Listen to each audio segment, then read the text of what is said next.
সুপ্রিয় দর্শক, আপনাদের সবাইকে আমন্ত্রণ জানাচ্ছি এনটিভি নিয়মিত স্বাস্থ্য বিষয়ক আয়োজন স্বাস্থ্য প্রতিদিনে। আপনাদের সাথে রয়েছে আমি পুষ্টিবিদ নুসরাত জাহান দীপা। দর্শক, আপনারা নিশ্চয়ই সবাই জানেন যে স্বাস্থ্য প্রতিদিন অনুষ্ঠানে আমরা সবসময় চেষ্টা করে থাকি গুরুত্বপূর্ণ সব রোগ এবং তার চিকিৎসা এবং কি কি বিষয় মেনে চললে তারা সুস্থ থাকতে পারবে, এই বিষয়গুলো নিয়ে কিন্তু আমরা সবসময় আলোচনা করে থাকি। আমাদের আজকের আলোচ্য বিষয় হচ্ছে বাধাগ্রস্ত মলত্যাগ অথবা ওডিএস। আর এই বিষয়টি নিয়ে কথা বলার জন্য আজ আমাদের সঙ্গে স্টুডিওতে উপস্থিত রয়েছেন একজন বিশেষজ্ঞ চিকিৎসক। আলোচনা শুরু করব, তবে তার আগে আমরা পরিচিত হয়ে নিই আমাদের সেই অতিথির সঙ্গে। ডাক্তার মোসাম্মদ বিলকিস ফাতেমা 1978 সালের জুন মাসে সিরাজগঞ্জ জেলায় জন্মগ্রহণ করেন। তিনি 2003 সালে রাজশাহী মেডিকেল কলেজ থেকে MBBS ডিগ্রি অর্জন করেন। এরপর তিনি চিকিৎসা বিজ্ঞানে উচ্চতর MS FCPS ডিগ্রি লাভ করেন। বর্তমানে তিনি ঢাকা মেডিকেল কলেজ ও হাসপাতালে কলোরেক্টাল সার্জারি বিভাগের সহকারী অধ্যাপক হিসেবে কর্মরত। ম্যাম, আপনাকে স্বাগত আমাদের আজকের অনুষ্ঠানে। আপনাকেও স্বাগত। বাধাগ্রস্ত মলত্যাগ বা ওডিএস, এই ওডিএস বলতে আসলে কি বোঝায়? পুরো টার্মটার মিনিংটা একটু জানতে চাই। ওডিএস মানে হচ্ছে অবস্ট্রাকটিভ ডেফিকেশন সিনড্রোম। আচ্ছা, জটিল মনে হচ্ছে, বাংলায় যদি বলি এটাকে বলা হয় হচ্ছে বাধাগ্রস্ত মলত্যাগ। আমি আপনাকে যদি বুঝিয়ে বলতে চাই তাহলে বেশিরভাগ ক্ষেত্রে আসলে কিন্তু এটা মহিলাদের রোগ হয়, ছেলেদের হয় না তা না, কিন্তু কম। এবং বয়স্ক মহিলাদের বেশি হয়, যাদের অনেকগুলো বাচ্চা নর্মাল ডেলিভারি হয়েছে তাদের বেশি হয়। আচ্ছা, তো বেশিরভাগ ক্ষেত্রে রোগীদের যেটা হয় যে পায়খানাটা হয় না, মুখের কাছে মলাশয়ের মুখের কাছে এসে আটকে যায়। আচ্ছা, রোগীরা প্রেশার দেয়, অনেক প্রেশার দেয়, কখনো কখনো হাত দিয়ে চাপ দেয়, কখনো কখনো আঙ্গুল দিয়েও পায়খানাটা বের করতে হয়। এবং যখন প্রেশার বেশি দেয়, আঙ্গুল দিয়ে পায়খানাটা বের করে ডেফিনেটলি অনেক সময় দেখা যাচ্ছে যে ক্ষত হয়ে যায় মলদ্বারের মুখে, ইনফেকশন হতে পারে। ইনফেকশন পরে আগে অ্যানাল ফিশার ডেভেলপ করে বেশিরভাগ ক্ষেত্রে। এবং একই শুধুমাত্র যে মলদ্বারের মুখে সমস্যা হয় তা না, দেখা যাচ্ছে জরায়ুর মুখটাও ফুলে যায়, তখন পেশাবের রাস্তাও ফুলে যায়, পেশাবও ক্লিয়ার হচ্ছে না। এগুলো আসলে পুরো নিচের তলাটা ডিফেক্টিভ হয়ে যায়। ম্যাম, পুরুষদের ক্ষেত্রেও কি এই ধরনের সমস্যা হয়ে থাকে নাকি কম? পুরুষদের হয়, কিন্তু মহিলাদের যদি 100 জন আমরা ধরি সেক্ষেত্রে 95 জনই মহিলা, হয়তো 5 জন পুরুষের ক্ষেত্রে এরকম হতে পারে। এছাড়া আর কি কি কারণ রয়েছে ওডিএস হওয়ার? একটা হচ্ছে জন্মগতভাবেই অনেকের লিগামেন্ট মাংসপেশি দুর্বল থাকে। আরেকটা হচ্ছে যে অতিরিক্ত যারা ম্যালনিউট্রিশন একটা ফ্যাক্টর, মহিলাদের, আমাদের দেশের মহিলাদের এটাও একটা কারণ। অল্প বয়সে বাচ্চা হওয়া, নর্মাল ডেলিভারি হয় এবং হোম ডেলিভারি, এগুলো একটা ইম্পর্টেন্ট ফ্যাক্টর। তারপরে কনস্টিপেশনের, দীর্ঘমেয়াদী কনস্টিপেশন, চাপ দিয়ে দিয়ে পায়খানা করে। অনেক বাচ্চাদেরই এখনকার দিনে বিশেষ করে খারাপ অভ্যাস আছে, যারা রেগুলার বাউল মুভ করে না, টয়লেটে যায় না, পায়খানাটা আটকে রাখে। অথবা স্কুলে গেছে, স্কুলে টয়লেটে পায়খানা করবে না, এর জন্য পায়খানাটাও আটকে রেখেছে। তো এগুলো দীর্ঘদিন যদি এরকম চলতে থাকে, তখন একটা সময় দেখা যাচ্ছে ওর ওই মলাশয়ের সেন্সেশনটা লস হয়ে যায়। তখন পায়খানা জমে থাকলেও টের পায় না। তো মলাশয়ে যখন দীর্ঘ সময় পায়খানাটা জমে থাকবে, ওটা শক্ত হয়ে যাবে, মোটা হয়ে যাবে, তখন এটা বের হতে কষ্ট হবে। কনস্টিপেশন এবং বাধাগ্রস্ত মলত্যাগ, এই দুটোর মধ্যে কি কোনো তফাৎ আছে কিনা?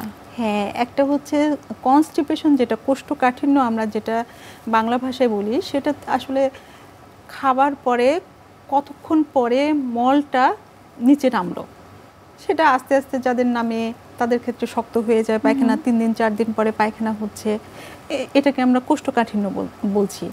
আর বাধাগ্রস্ত মলত্যাগ যেটা, সেটা হচ্ছে স্বাভাবিকভাবে পায়খানাটা, খাবারটা হজম হয়ে পায়খানাটা নিচে আসে, কিন্তু নিচের দিকে এসে পায়খানাটা বাধাগ্রস্ত হয়।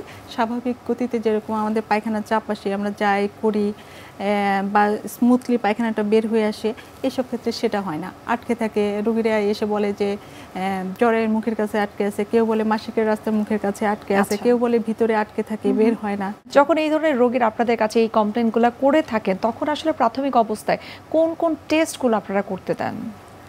সব টেস্টের আগে আসলে প্রাথমিকভাবে শারীরিকভাবে পরীক্ষা করাটা খুবই গুরুত্বপূর্ণ। রোগী আসলে কখনোই আমি ডায়াগনোসিস করতে পারবো না যদি না আমি রোগীটাকে ভালো করে শারীরিকভাবে পরীক্ষা নিরীক্ষা না করি। তো প্রথমেই আমরা রোগীর তথ্য নেওয়ার পরে রোগীকে শারীরিকভাবে পরীক্ষা করি। আমরা পায়খানার রাস্তা দেখি, কখনো কখনো জ্বরের মুখ, মাসিকের রাস্তা পরীক্ষা করি, পেশাবের রাস্তাটাও আমরা চেক করি যে ফুলে গিয়েছে কিনা। এই পুরাটুকু চেক করে তারপরে আমরা একটা ধারণায় আসি, আঙুল দিয়ে দেখি, কখনো মেশিন দিয়ে দেখি পায়খানার রাস্তায় প্রয়োজন বোধে আমরা কখনো তখন পরীক্ষা নিরীক্ষাতে যাই। এবং এই যে তথ্য এবং শারীরিকভাবে পরীক্ষা করে আমরা মোটামুটি একটা কনক্লুশনে দাঁড়িয়ে যাই যে হ্যাঁ এই রোগীর বাধাগ্রস্ত মলত্যাগ এই কারণে আমরা বুঝতে পারি, এবং সেটাকেই আমরা কনফার্ম করার জন্য বা কিছু যে অনেক সময় দেখা যাচ্ছে মলাশয়ের উপরিভাগে টিউমার পলিপ থাকলেও মলটা বাধাগ্রস্ত হয়। আচ্ছা, তো এগুলো এক্সক্লুড করার জন্য তখন আমরা কোলোনোস্কোপি করি বা এমআরআই করি, এমআর ডেফিকোগ্রাফি যেটাকে বলে, কিছু পরীক্ষা নিরীক্ষা করে আমরা শিওর হই। ম্যাম, বাধাগ্রস্ত মলত্যাগের কারণে জরায়ুর রাস্তা বা মাসিকের রাস্তা বা প্রস্রাবের রাস্তা ক্ষতিগ্রস্ত হতে পারে। অ্যাকচুয়ালি এগুলো আসলে সমসাময়িক, একটার সাথে আরেকটা সম্পর্ক আছে। আচ্ছা, দেখা যাচ্ছে জরায়ু নেমে গেলে জরায়ুর পিছনেই তো পায়খানার রাস্তা, ওটাও নেমে যায়। আবার জরায়ুর সাথেই তো সামনে মূত্রাশয়, তো ওটাও নিচে নেমে আসে। সবগুলো তো একই সাথে থাকে, তো একটা এফেক্টেড হলে আরেকটাও এফেক্টেড হওয়ার সম্ভাবনা অনেক বেড়ে যায়। আচ্ছা, তো যখন আমরা রুগীটাকে দেখি তখন শুধুমাত্র একটা দিক দেখবো, শুধু মলাশয়েরটা দেখবো এবং ওটা সমস্যার সমাধান করে আমি বসে থাকবো, তাহলে রুগীটা আসলে কিওর হবে না। যদি এই রুগীর জরায়ু নিচে নেমে আসে, পায়খানার রাস্তা নিচে নেমে আসে, তাহলে আমাকে সাইমultaneously দুটোরই ম্যানেজমেন্ট করতে হবে। আচ্ছা, এক্ষেত্রে আমার প্রশ্ন হচ্ছে যে যখন আপনারা দেখেন যে multi type of problem create হয়েছে, তখন আপনি আপনার জায়গা থেকে ট্রিটমেন্ট করার পাশাপাশি যখন দেখা যায় যে মাসিকের জায়গাগুলোতে কোনো অসুবিধা হচ্ছে, তখন কি আপনারা গাইনোকোলজিস্ট যারা রয়েছেন তাদেরকে আপনারা রেফার করেন? এই ক্ষেত্রে যেটা হয় যে আমরা তো সবাই হসপিটালে প্র্যাকটিস করি, যে কোনো একটা প্রাইভেটে হোক আর সরকারি হসপিটালে হোক, সেখানে তো ডেফিনেটলি গাইনোকোলজিস্ট থাকেন, অবশ্যই আমরা ইউরোলজিস্ট থাকেন, আমরা তাদের শরণাপন্ন হই, এবং এটা তো আসলে একটা মাল্টিডিসিপ্লিনারি অ্যাপ্রোচ হয়ে যায়। তখন আমরা সবাই দেখে একটা ডিসিশন নিই যে এই রোগীটার জন্য আসলে বেস্ট অ্যাপ্রোচটা কি হওয়া উচিত, তখন আমরা সেভাবে আগাই। ম্যাম, তো এই কারণগুলোকে রিডিউস করার জন্য আমরা যতটুকু জানি যে খাদ্যাভ্যাস অনেক গুরুত্বপূর্ণ ভূমিকা পালন করে থাকে, একটু খাদ্যাভ্যাস সম্পর্কে জানতে চাই। খাদ্যাভ্যাস আসলে আমাদের যে বাঙালি নর্মাল খাবার এটাই যথেষ্ট, তবে প্রোটিন রিচ খাবারটা ইম্পর্টেন্ট মহিলাদের জন্য।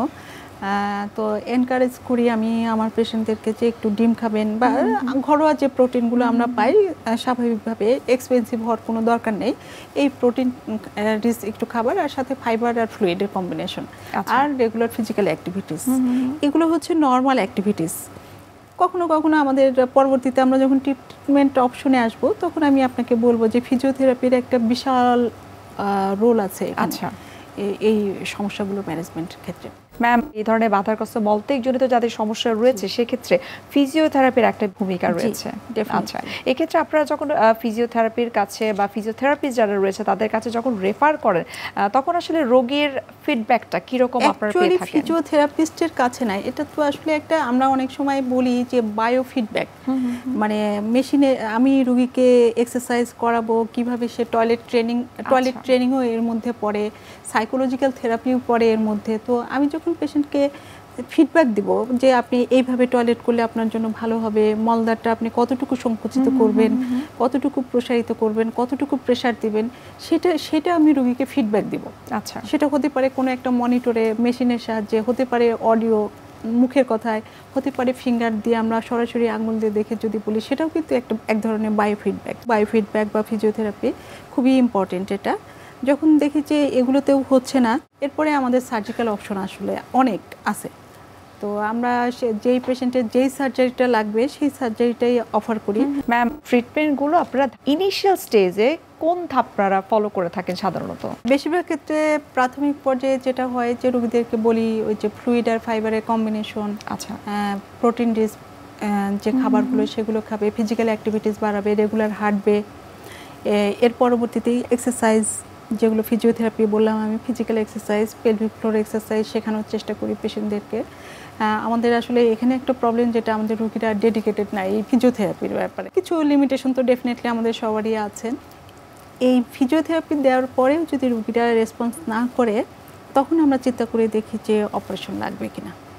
তখন অপারেশন, অনেক ধরনের অপারেশন আছে, যার যে রোগীর জন্য যেই চিকিৎসা প্রযোজ্য আমরা তাকে সেই চিকিৎসাটাই অফার করি। মহিলাদের ক্ষেত্রেই অধিকাংশ ক্ষেত্রে এই বাধাগ্রস্ত মলত্যাগের সমস্যাটা সব থেকে বেশি হয়ে থাকে। এই ক্ষেত্রে কি আপনারা ফেস করে থাকে যে মহিলারা অনীহা প্রকাশ করে থাকে সার্জারি করার ক্ষেত্রে?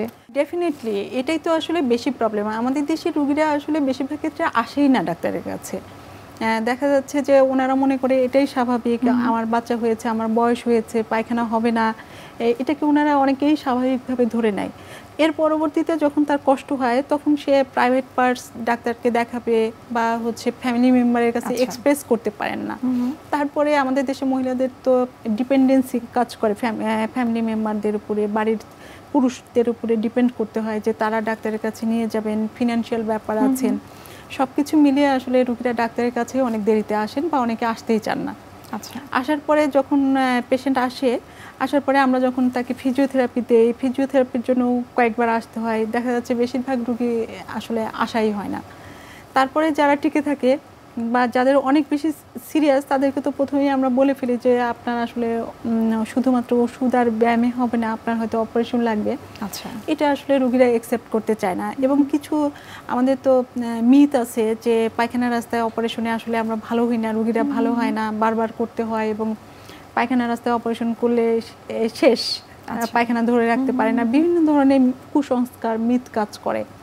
বাট আমি আসলে এই প্ল্যাটফর্মে বলতে চাই যে এখন তো ওরকম দিন আর নাই, এখন সবাই অনেক স্পেশালিস্ট দেশে, এবং যারা এই বিষয় নিয়ে পড়াশোনা করেন, রোগীর জন্য যেটা ভালো হবেন, পারফেক্ট হবেন, সেটাই সর্বোচ্চ দেওয়ার চেষ্টা করেন।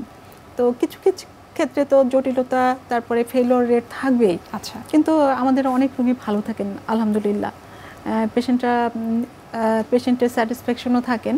তো যার চিকিৎসা যেটা লাগবে, যার সার্জারি লাগবে আসলে তাকে করতে হবে, আদারওয়াইজ কষ্ট। আচ্ছা, আমরা এই বিষয়গুলো নিয়ে আরেকটু বিস্তারিত জানার চেষ্টা করব আপনার কাছ থেকে। তবে এই পর্যায়ে আমরা দেখে নিচ্ছি স্বাস্থ্য প্রতিদিনের নিয়মিত আয়োজন, কি খাবেন, কেন খাবেন, এই সেগমেন্টটি। সুপ্রিয় দর্শক, আপনারা দেখছেন স্বাস্থ্য প্রতিদিন এই অনুষ্ঠানটি। এই পর্যায়ে আমরা দেখে নিচ্ছি বিভিন্ন খাদ্যের পুষ্টি গুণাগুণ নিয়ে আমাদের পুষ্টিবিদের পরামর্শ। কনস্টিপেশন বা কোষ্ঠকাঠিন্যের সমস্যা আজকাল প্রায়ই শোনা যায়। কোষ্ঠকাঠিন্য বা কনস্টিপেশন হলো সপ্তাহে 3 বার বা তার কম যদি মল নিষ্কাশিত হয় তবে তাকে কনস্টিপেশন বলা হয়। সাধারণত মল যদি দেহ থেকে ঠিকভাবে নিষ্কাশিত না হয় তাহলে জিহ্বার উপরে আস্তরণ, পেটে ব্যথা বা পেট ফাঁপা প্রভৃতি সমস্যা হতে পারে। কনস্টিপেশন কিন্তু কখনোই একদিনে হয় না, বিভিন্ন ধরনের অনিয়মের কারণেই কিন্তু কনস্টিপেশন হয়ে থাকে। যদি প্রতিদিনের খাদ্য তালিকায় পর্যাপ্ত পরিমাণে ফাইবার সমৃদ্ধ খাবার না থাকে তবে তাদের কনস্টিপেশন হতে পারে। সাধারণত আমাদের অনিয়ন্ত্রিত জীবনযাপনের কারণেই কিন্তু কনস্টিপেশনের শুরুটা হয়।